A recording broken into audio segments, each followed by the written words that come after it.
오늘 하나님께서 주시는 말씀은 로마서 12장 2절 말씀 한 절만 보도록 하겠습니다. 로마서 12장 2절 말씀 한 절만 보도록 하겠습니다. 다 같이 찾으신 줄 알고 각자 초소해서 다 같이 합독하도록 하겠습니다. 너희는 이 세대를 본받지 말고 오직 마음을 새롭게 함으로 변화를 받아 하나님의 선하시고 기뻐하시고 온전한 뜻이 무엇인지 분별하도록 하라. 다 같이 기도하시겠습니다. 사랑이 많으신 하나님 아버지 참으로 감사합니다.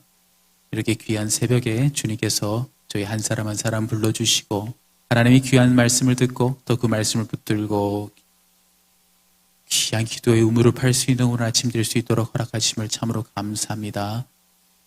말씀을 잘 우리의 마음판에 새겨서 하나님의 귀한 음성을 들을 수 있는 이 시간 될 수 있도록 도와주시고 특별히 주의 종을 통해서 선포되는 말씀들이 신령과 진정으로 또 아버지께서 기뻐하시는 귀한 진리의 생명의 말씀만 전달될 수 있도록 하나님 인도하여 주시옵소서. 이 모든 말씀 우리 주 예수 그리스도를 받도록 기도드렸습니다. 아멘. 오늘 읽은 말씀은 예배자로서 어떻게 살아가려는지 하나님께서 주시는 많은 말씀입니다. 로마서 12장 1절부터 2절까지는 우리가 많이 묵상하는 말씀입니다. 한 2주, 3주 정도부터 이 말씀이 참 제 마음속에 많이 와닿았어요. 이 시대를 살아가는 저희들이 어떻게 지혜롭게 또 우리가 예배를 드린다고 하는데도 불구하고 때로는 우리의 예배가 하나님 앞에 올바르게 드려지고 있는가 뭐 이런 생각을 하면서 이 말씀을 많이 묵상했습니다. 근데 오늘 그 말씀 중에 특별히 2절 중에 저한테 이렇게 우리 흔히 말하는 필이 팍 꽂힌 말씀이 있어요. 단어가 있습니다. 오늘의 말씀을 만약에 한마디로 이렇게 요약을 하자면 한 달러, 한 문장밖에 되지 않지만 짧게 요약을 하자면 이겁니다. 이 요지는 너희는 하나님 뜻을 분별하라 이런 겁니다. 하나님 뜻을 분별하라. 이 분별하라는 말을 식별, 분별 이런 말이 있는데 분별이란 말을 사전적 의미에서 보면 이런 말입니다. 서로 구별을 지어서 나누는 것이에요. 서로 구별을 지어서 나누는 것.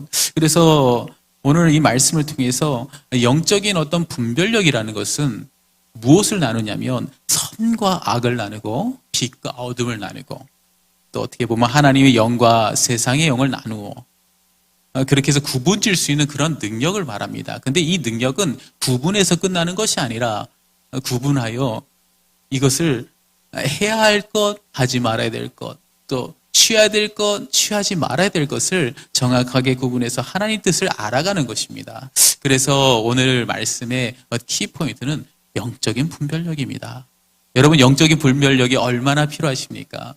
너무나 많은 일들이 일어나고 있어요. 세상에 일어나는 일들이 많습니다. 흔히 말하는 말로 코로나만 봐도 이게 무슨 어떤 하나님의 어떤 뜻인가 우리가 영적으로 분별해야 되는 시기입니다. 많은 목자들이 많은 목사님들이 선포도 하고 계세요. 그래서 우리는 신앙생활을 하면서 또 이 시대를 살아가면서 가장 중요한 것이 있다면 영적으로 분별하는 지혜와 능력을 우리가 가져야 된다는 겁니다.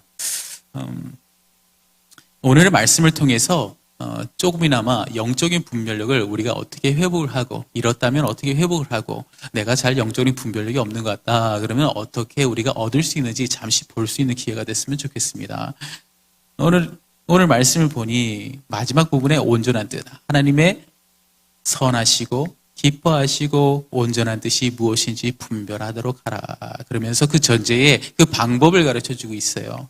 첫째는 뭘 얘기하냐면 세대를 본받지 말라고 얘기합니다. 세대를 본받지 말라. 이 말씀은 영어 성경을 보면 do not conform이에요. do not conform to the patterns of the world이에요. 그러면 conform이라는 것은 어떻게 보면 follow 한다는 얘기죠. 따른다는 얘기입니다. serve 하는 거예요. observe 하는 거예요. 그러나 이것을 또 히브리나 또 이게 신약 성경에 와서도 우리가 쓰는 단어가 있지만 그 단어를 해석하면 기준이라는 말도 있습니다. 기준. 따라서 이 세대를 본받지 말라는 것은 이 세대가 이 영어로 말하는 것처럼 the pattern of the world 이 패턴을 기준을 삼지 말라는 겁니다. 우리 삶의 기준, 영적인 안목으로 바라봐야 되는 것들을 세상의 기준을 보고 바라보지 말라는 겁니다. 우리는 기준이 있어요. 항상 기준. 어떤 일이나 무엇을 생각할 때, 판단할 때나 결정할 때나 기준을 가지고 우리는 하는데, 그 기준을 오늘 말씀에서는 세대를 얘기합니다. 이 시대가 바라보는 옳다고 생각하는 그 가치관과 기준을 가지고 보지 말라는 말씀입니다. 예를 들어 보면 마태복음 7장 13절에 이런 말씀이 있습니다. 좁은 문으로 들어가라. 멸망으로 인도하는 문은 크고 그 길이 넓어 그리로 들어가는 자가 많고 생명으로 인도하는 문은 좁고 길이 협착하여 찾는 자가 적음이라. 이것이 바로 하나님께서 우리에게 주신 생명의 말씀입니다. 그러나 얼마나 많은 사람들이 이 말씀을 듣자마자 좁은 문, 좁은 길 불편해요. 벌써부터. 그죠?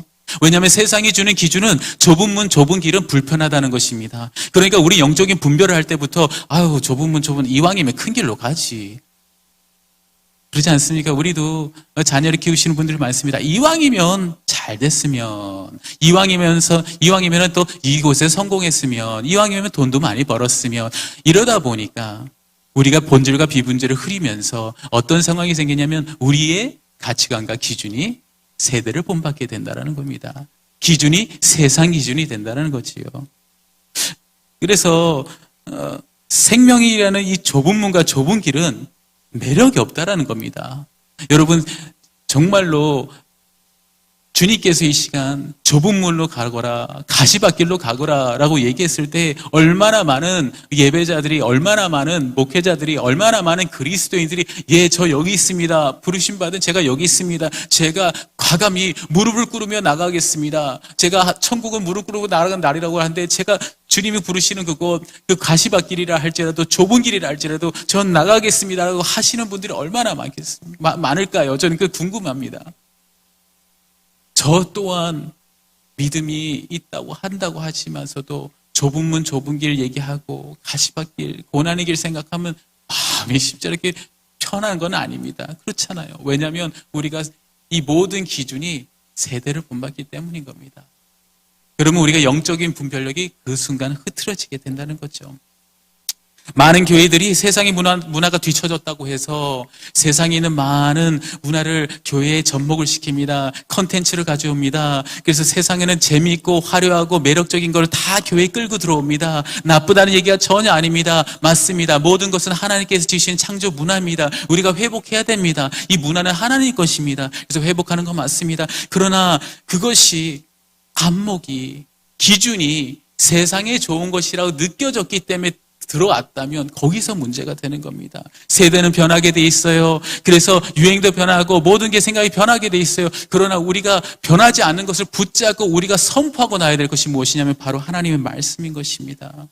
영원히 변하지 않고 바뀌지 않은 것이 진리의 생명의 말씀입니다. 말라기 3장 6절에 나 여호와는 변하지 않는다고 말씀하시고 히브리서 13장 8절에는 예수 그리스도는 언제나 오늘이나 영원토록 동일하십니다 라고 얘기합니다. 어제나 오늘이나 동일하신 예수 그리스도, 오직 참되신 예수 그리스도 진리의 말씀만이 변동이 없고 변함이 없는 것입니다. 우리가 세대를 쫓아가는 것 좋습니다. 또 우리가 접목하는 거 좋습니다. 인터넷 예배도 좋습니다. 그러나 우리가 본질을 잊지 말아야 됩니다. 세대를 우리가 따르는 것이 아니라 세대를 끌고 가야 될 것입니다. 끌고 가는 것은 오직 하나님의 말씀으로 끌고 가는 겁니다. 성령으로 끌고 가는 겁니다. 우리는 동일한 문화를 따라가는 수준이 돼서는 안 됩니다. 우리 교회는 그래서 끌고 갈 수 있는 영적인 분별력을 가지고 오직 그 기준은 예수 그리스도의 살아계신 진리의 말씀을 가지고 나가기를 참으로 소망합니다. 두 번째는 무엇입니까? 영적인 분별력을 얻기 위해서 두 번째는 이렇게 말하고 있습니다. 마음을 새롭게 함으로 변화를 받는 것이라고 얘기합니다. 아니, 마음이라는 것은 말이죠, 교체가 가능하지 않아요. 차가 배터리가 닳으면 배터리 교체하면 참 그만입니다. 불가분해요. 그죠? 뭔가 잘못되면 교체하면 참 좋아요. 새 것으로 바꾸면 됩니다. 그러나 우리 마음은 새 것이 안 됩니다. 새 것으로 바꿀 수가 없습니다. 쉽지가 않습니다. 잔재가 많이 나가 있습니다. 그래서 이것을 우리가 비유하자면 여러분 집안에 보면 여러분들 다 이제 하우싱을 하고 계실 수도 있고 주택에 계실 수 있지만 꼭 그 방 있지 않습니까? 어두고 컴컴한 방, 짐들이 가득 놓여 있는 방, 아무도 들어가지 않지만 창고로 쓰이는 방이 있을 겁니다. 아유, 저만 지저분한가요? 뭐 방이 하나 있을 것 같아요. 이렇게 짐을 몰아두는 방이 있을 겁니다. 그 방을 한번 연상해 보세요. 버리지도 못하고 아깝고 뭐 짐은 쌓여 있고 이거 정리하자니 쉽지 않고 정리하면 너무 시간이 많이 걸리게 했고 그런 방이 하나 있습니다. 그렇죠? 그것이 저희 마음이라고 한번 생각해 보세요. 얼마나 많은 것들이 쌓여 있습니까? 심지어는 우리의 상처들도 이 구석에 있고요. 우리가 생각하는 기쁨과 쾌락도 여기 있고요. 소망도 여기 어딘가 있고요. 그러나 이 모든 게 복합해져 가지고 꽉 차 있어요, 마음이. 방으로 비운다고 얘기했습니다. 지저분하고 복잡한 방을 깨끗이 치우는 것이 바로 마음을 새롭게 하는 것입니다. 그래서 변화를 줘야 되는 겁니다. 우리가 컴퓨터가 오래된 컴퓨터로도 우리가 잘 포맷하고 싹 지우고 쓰면 깨끗하게 사용할 수 있는 것처럼 우리 영적인 분별력을 위해서는 오래된 우리 안에 있는 마음에 있는 생각, 이 구습, 옛 구습이죠. 안 좋은 악습들, 또 고정관념들 이런 걸 싹 버려야 되는 겁니다. 그래야 영적인 분별력이 오는 겁니다. 영적인 분별력이 어디서 옵니까? 바로 성령 충만에서 오고 성령이 임할 때 임하는 겁니다. 그렇기 때문에 우리 안에 마음에 수많은 찌꺼기들이 있을 때는 우리 마음의 성전에 주님께서 오실 수가 없듯이 우리가 우리 마음에 있는 찌꺼기를 다 버려야만 성령님께서 오셔서 우리에게 영적인 지혜를 주시고 분별력을 주시는 겁니다. 영적인 분별력을 가장 방해하는 요소가 있다면 바로 이 부분인 것 같습니다. 오래된 생각과 간습, 또 우리의 경험이 상당히 많이 방해가 됩니다. 영적인 분별력, 우리 교회에서나 어떤 일이 있어나 영적으로 신앙적으로 일을 뭔가 추진하려고 할 때 우리 이런 적이 있죠. 아, 이거 해봤던 거야. 해봤어. 아, 나 알아. 아, 해봤는데 이거 안 되더라고. 또 해봤는데 저건 저렇게 해야 되는 거야. 또 운영은 저렇게 하는 거야. 하나님의 교회는요, 하나님께서 하시고 하나님께서 운행하시기 때문에 우리 때로는 우리의 지혜와 경험 그거 가지고도 이렇게 잘 운행이 되지만 정말로 하나님께서 기뻐하시는 뜻을 놓칠 때가 상당히 많아요. 저번 주에 있었던 안타까운 일이었습니다. 한국에서 어떤 젊은 택시기사가 급하게 지나가는 앰뷸런스 위급 환자를 싣고 갔던 앰뷸런스를 막아서는 어떤 사건이 생겼습니다. 그래서 결론적으로는 죽었어요, 환자가. 근데 그 택시기사는 젊은 양반이었지만 이 분이 하신 말씀이 그래요. 나 안다 이거야. 난 안다. 많이 경험했다. 나도 운전을 해봤다. 이 차를 운전해보고 나도 운전해봤지만 분명히 여기는 환자가 없다. 항상 이런 식이다 너희들은. 이런 식으로 자기가 가지고 있던 이 고정관념과 이 경험을 통해서 막아선 겁니다. 분별력이 없었던 거죠. 그거를 딱 들었을 때에 저는 이런 생각이 있습니다.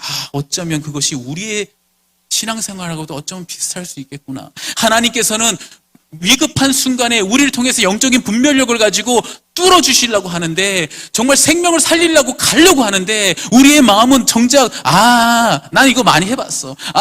난 알아. 아유 주님, 제가 짬밥이 있는데 주님, 이건 제가 알아서 하겠습니다. 제가 지금 영적인 나이가 뭐 한두 살 어린 배기도 아니고 성숙하니까 제가 알아겠습니다. 여러분, 하나님 주님의 뜻을 물어보는 것, 그것이 미성숙한 겁니까? 날마다 때마다 주님 앞에 물어보는 것이 성숙하지 못해서 그런 겁니까? 여러분, 마태복음 18장 3절에 우리가 잘 아는 말씀이 있습니다. 이르시되 진실로 너에게 이르노니 너희가 돌이켜 어린아이들 같이 되지 아니하면 결단코 천국에 들어가지 못하리라고 얘기했습니다. 그래서 천국은 저희들 것이라고 주님께서 말씀하시다. 왜 그런 줄 아세요? 근심 걱정이 없어요.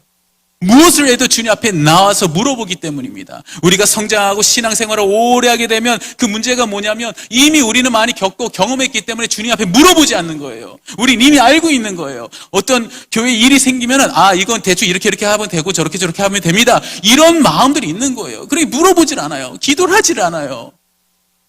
여러분 솔직히 얘기하면 이런 기도 하시죠?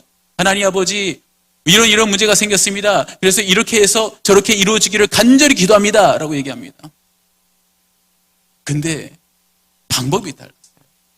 여러분, 하나님의 영적인 분별력을 위해서는 그렇게 기도하는 것이 아니라, 하나님 아버지, 이런 일이 생겼는데 도대체 주님 어떻게 하시기를 원하십니까? 하나님 아버지, 이것이 어떤 의미입니까? 하나님, 어떻게 제가 대책을 세우고 어떻게 나아가기를 원하십니까? 무엇이 하나님의 뜻입니까? 라고 물어보는 것이, 그것이 영적인 분별력입니다.